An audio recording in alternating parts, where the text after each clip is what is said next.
అందరూ బాగున్నారండి. మేము కూడా చాలా చాలా పైనండి. మార్గశిర మాసం వచ్చేసింది, కార్తీక మాసం అందరం చాలా బాగా పూజ చేసుకున్నాము.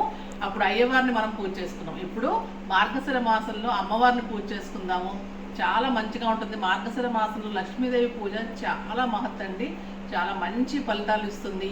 మనం ఏది కోరుకుంటే తీరుస్తుంది అమ్మవారు. అంటే మన కార్తీక మాసంలో మంచిగా పూజ చేసుకున్నాము. మార్గశిర మాసంలో కూడా మనం ఈ మహావిష్ణుని అమ్మవారిని పూజ చేసుకుంటే అంతటి మంచి ఫలితాలు లభిస్తాయి. చాలా బాగుంటుంది. ఈరోజు నేను శుక్రవారం మార్గశిర లక్ష్మి పూజ చేసుకున్నాను. మంచిగా అభిషేకం చేసుకున్నాను. ఇంటి ముందు పూజ చేసుకున్నాను. ఫస్ట్ గడపకు తుడుచుకొని మనము ముగ్గులు పెట్టుకొని పూజ చేసుకోవాలి.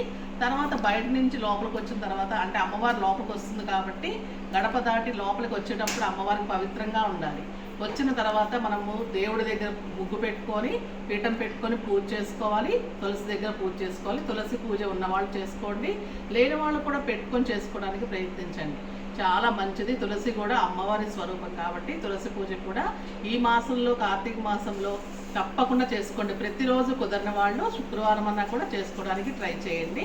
నేను ఈరోజు మార్గశిర లక్ష్మీ పూజ చేసుకున్నాను.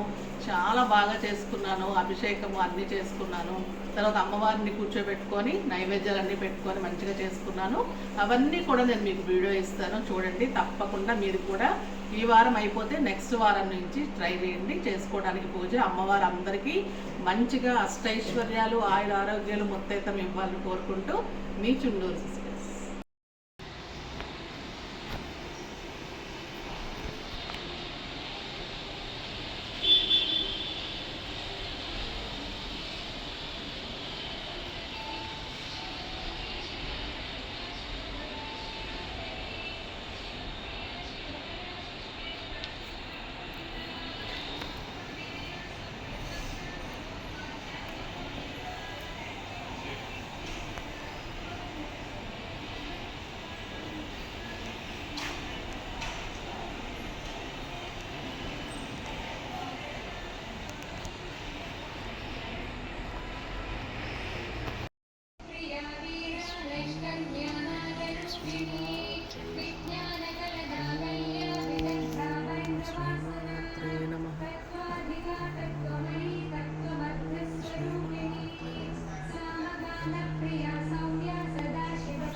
Nana.